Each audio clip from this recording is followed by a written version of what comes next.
Have you ever wondered what happens when the worlds of boxing and MMA collide in a way that redefines combat sports? Today, the landscape is shifting before our eyes. Imagine a moment when the roar of the crowd meets the raw intensity of the fight game, where every headline packs a punch. In this video, we're diving into a whirlwind of breaking news, starting with a groundbreaking boxing promotion, then hurtling through thrilling fight announcements, bold predictions, and no-holds-barred controversies that promise to reshape the sport as we know it. Dana White recently dropped a bombshell announcement that's shaking up the entire boxing world. In an electrifying reveal, the UFC president announced the launch of a new boxing promotion in partnership with Turki Al-Sheikh and TKO Group Holdings. This isn't just another league, it's a revolution. The new promotion is built on a highly structured system designed to discover and develop global talent. Every boxer will now have exclusive access to the UFC Performance Institute, the world's leading center for combat sports training, research, rehabilitation, and nutrition. With TKO's cutting-edge production, media, and promotional expertise, fans can expect not only in-arena experiences that feel larger than life, but also state-of-the-art broadcasts that bring every knockout and every triumph directly to your screen. Dana White's own words echo in the air. Boom. Boxing, here we come. It's a declaration that sets the tone for what's to follow, a promise of raw, unfiltered action and innovation that will change boxing forever. But that explosive announcement was only the beginning. As the fight game heats up, fight announcements are rolling in like a tidal wave of adrenaline. What's up, guys? We have just done a deal to start a new boxing league with Turkey, who absolutely loves the sport of boxing. I am very happy today. I give the flag of boxing to the best man who can handle it. He have a tough job now, but I am sure he will be delivering to the people and the fans the magnificent league and get boxing great again. The model is proven to deliver the fights that the fans want to see. The best will fight the best, and the fighters will continue to move up the rankings and become world champions. On April 26th at UFC Kansas City, an electrifying bout is set to take center stage. Randy Brown versus Nicholas Dalby. Both fighters, hungry to return to their winning ways after recent setbacks, are primed for a showdown that could redefine their careers. Brown, coming off a split decision loss at UFC 310, is determined to reclaim his momentum, while Dalby is eager to silence critics and bounce back from a tough defeat against Rinat Fakhinov. The anticipation is palpable, and with every detail of their recent struggles laid bare, you can almost feel the tension in the air as these warriors prepare to step into the octagon. And while the fight announcements alone get your heart racing, the predictions flying around are nothing short of daring. Prominent voice Jamahal Hill has thrown down the gauntlet by predicting that Magomed Ankalaev will triumph over Alex Pereira. Hill's analysis is razor sharp. He highlights Ankalaev's versatility, his blinding speed, and the patience honed by experience. Alex Pereira, known for his devastating one-hit power that can change the course of any bout in an instant, faces a stern test against an opponent who seems to have more than one way to win. Hill isn't afraid to stir the pot, even if it means drawing heat from fans on all sides. His bold prediction isn't just a guess, it's a call to arms that challenges our assumptions and invites us to see the fight through a new lens. But that wasn't the whole story. I know I'm gonna get hate for this one, but I get hate anyway, y'all. I'm probably gonna go with Magomed. I just got a feeling that I feel he has more tools to win. Obviously, Alex has that one hit wonder. If he catches you, he can put you away. But I believe Magomed also has that. He has the speed, the patience to counter. He's been in this position before, and he let the title slip out of his hands once before. And I believe he'll be a lot more focused, locked in for this. And I believe he just has more ways. Ultimately, he just has more ways to win. So I'm gonna go with Magomed Ankalaev. In the ever unpredictable world of combat sports, opinions fly as fast as punches. During a recent Twitch livestream, Colby Covington delivered a blistering critique of Michael Covington, known for his raw, unfiltered style, didn't hold back. He warned fighters against following a path that leads to irrelevance, a path where relying on others for exposure could doom your career. Drawing comparisons with legends like Daniel Cormier and Chael Sonnen, he urged fighters to build their own brand, to become self-made icons rather than fading after a single victory. His comments were more than just hot air. They struck a nerve in an industry where authenticity and self-promotion are as crucial as physical prowess. His words served as both a warning and a wake-up call to fighters who might be tempted to take shortcuts on their journey to greatness. While the verbal sparring continues outside the octagon, inside the gym, fighters are preparing for battles with meticulous strategy and relentless discipline. What do I think about Michael Chiesa? I think that that's everything you don't want to do when you become the Ultimate Fighter winner. You don't want to become an irrelevant bum who rides people's meats, DC in particular, for public transportation. Don't be that guy riding other people's meat.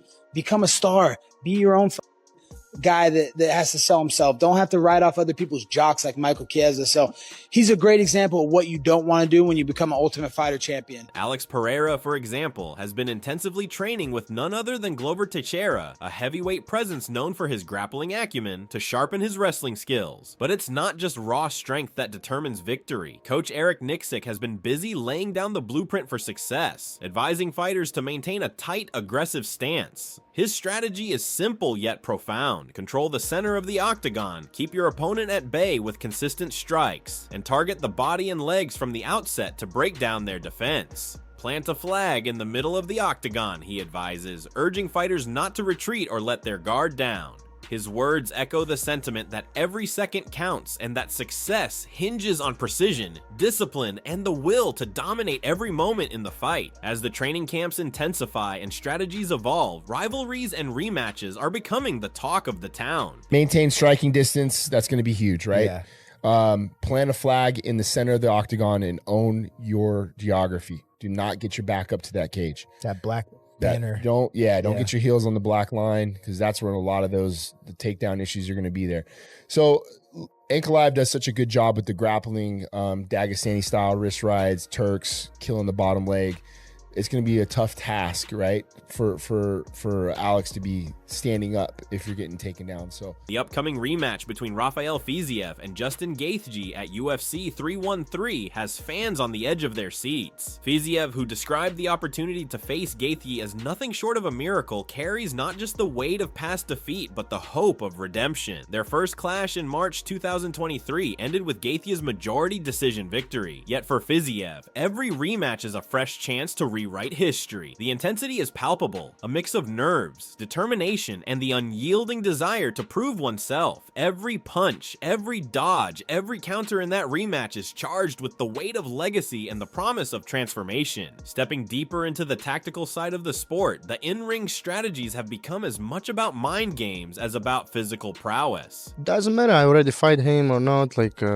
For me, the fight with a guy like Justin, because all world know him, or all people around me, my friends, everybody, almost his fans. And before UFC, I'm also like him a lot. And for me, fight with him, this is already some miracle. And second time like that, how it's going, it's very special to me. UFC 313, these numbers for me, it's very, very special. And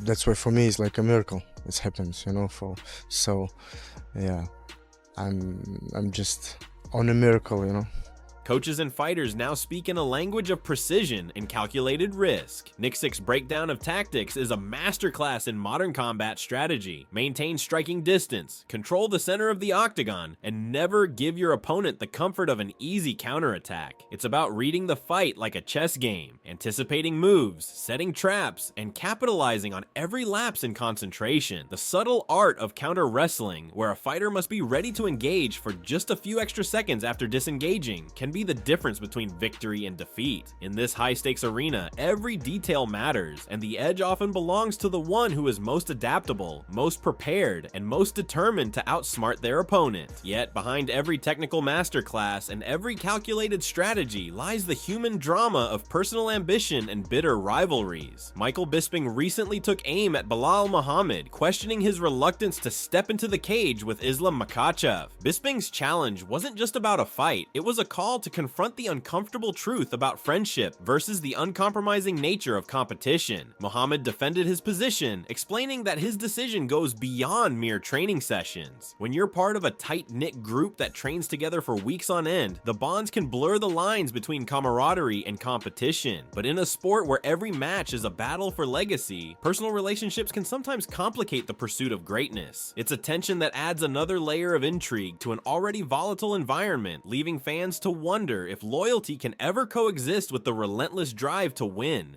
Not all challenges in the fight game come from external opponents. Sometimes the battle is with your own division. I think it's more than that, right? It's bigger than that. Even when I did my whole camp for Sean Brady, it was in Dubai with him. So we were there for 6 weeks with them guys. Habib and Islam, they've helped me a lot. I've grown so much with them guys. And when you're with a certain amount of, when you're with their group for 5 weeks straight, like you build a different type of bond.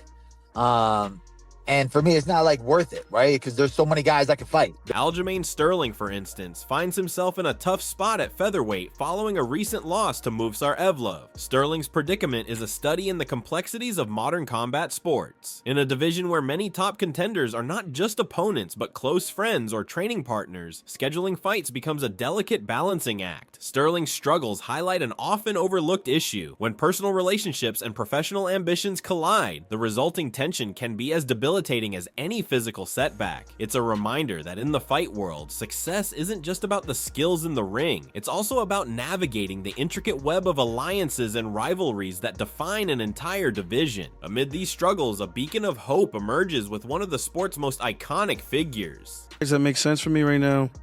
Arnold Allen is like the only available highest ranked guy that I could fight. What if they try to get you to fight number 13 or something? I have to make a decision. I lost a razor close fight, man. It's so crazy to me. I feel like any other day, like a different fight card, I probably win, which is the crazy part. Somehow Cyril Gane beat Alex Volkov. Randy Brown lost to Brian Battle, and I lost to Movsar. I am almost convinced if it was another day, I win that fight. So it is what it is. It happened. I lost. Moving on to the next. So we'll see what's next. Dana White, never one to shy away from stirring excitement, recently offered an update on Jon Jones. In a candid interview with ESPN, White revealed that he expects Jon Jones to return this summer. For fans, Jones's comeback is more than just a return to the octagon, it's a resurgence of a legacy that has long defined the sport. The anticipation of his return has already set pulses racing, and the promise of witnessing one of the greatest fighters make his comeback is enough to keep the conversation buzzing for months to come. Yet no discussion of upcoming fights and tactical brilliance would be complete without addressing one of the most controversial and debated topics in the fight community: the use of religious observance as a potential excuse in the ring. Best sporting event I went to this year, well, technically 2024, was in November at the Garden for Jon Jones' fight. When do you think we would potentially see him back?